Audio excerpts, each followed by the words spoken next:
They bounced back. They defeated the Timberwolves, as Bob Myers said, by 27 points. It was supposed to be a celebration in Target Center after all, right? This fan base has been waiting for 20 years. Instead, Nikola Jokic, Jamal Murray, they each had 24 points. Maybe it was Michael Malone's motivational tactics that turned the tides?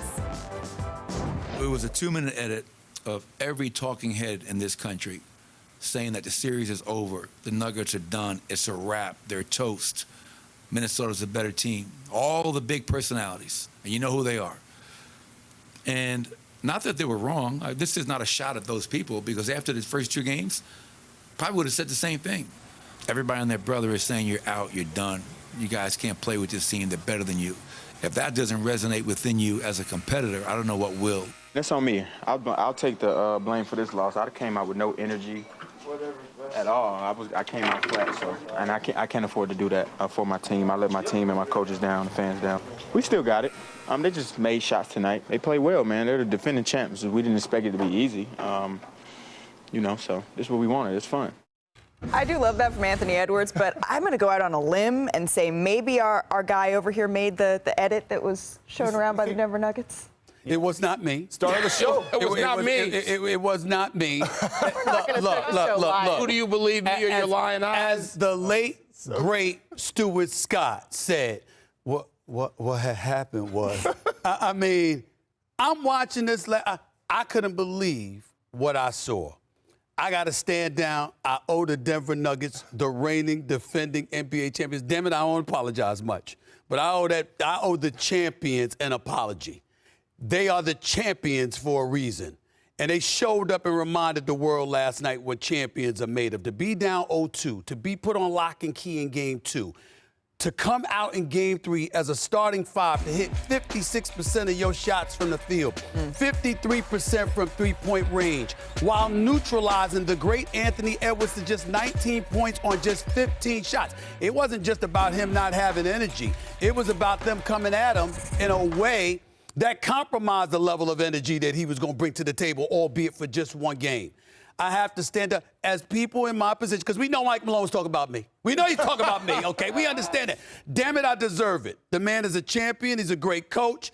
That's a great team. Jokic, Jamal Murray, especially after the noise that he made this week, stepped up, showed up. Jamal Murray had 18 points in the first half. They showed up. You're in my position. Big boy rules apply.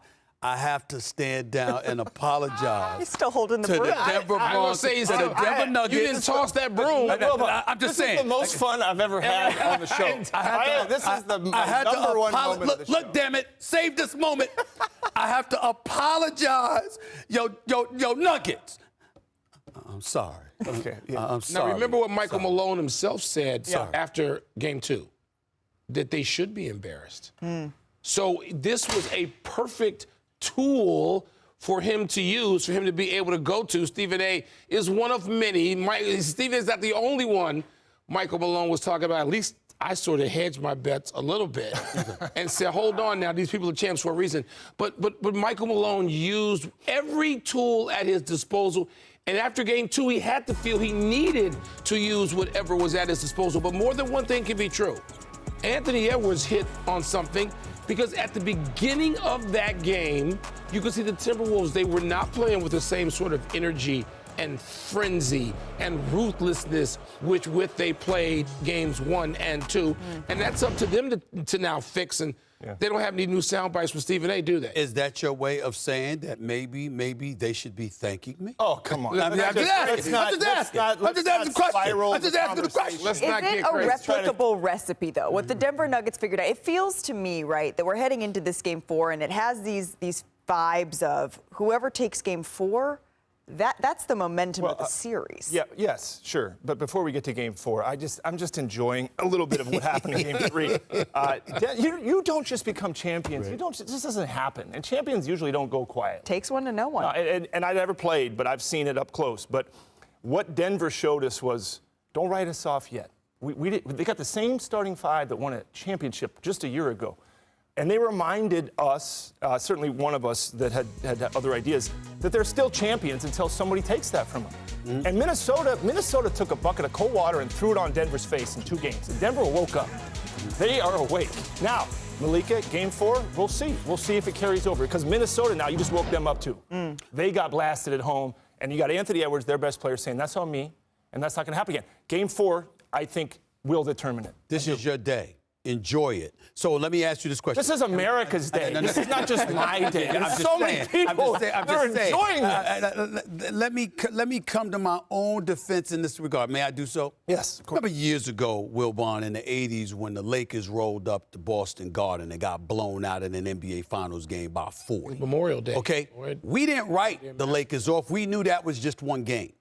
The difference between something like that and what we saw in Game 2 against Minnesota was a Denver offense that was put under lock and key. We didn't see Jokic looking like Jokic, shooting 42% from the field when we know how efficient he normally is. We didn't see Jamal Murray able to get loose from defenders the way we normally are accustomed to seeing him do that. We didn't see Michael Porter making shot after shot and taking advantage because he's a legit 6'10 cat that can step away from the basket and do certain things. Because we saw the size on the Minnesota Timberwolves and their tenacity and veracity defensively, as Wilbon alluded to.